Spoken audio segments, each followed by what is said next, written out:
আব্বালু মা খালাকাল্লাহু নূরি, সর্বপ্রথম আল্লাহ নবীজির নূর বানিয়েছে। এটা মিথ্যা কথা, এটা একটা আরবি প্রবাদ।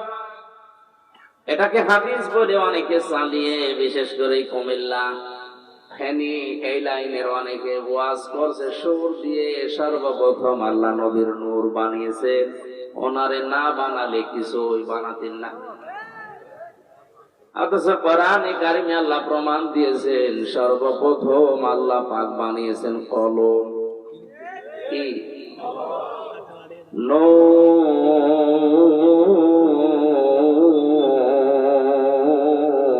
ওয়াল কলামি ওয়া মা ইয়াসতুরুন। আল্লাহ পাক বলেন, হে নবী, কলমের কসম, এবং কলম দিয়ে লেখকরা যা লেখে ওই লিখিত জিনিসের কসম।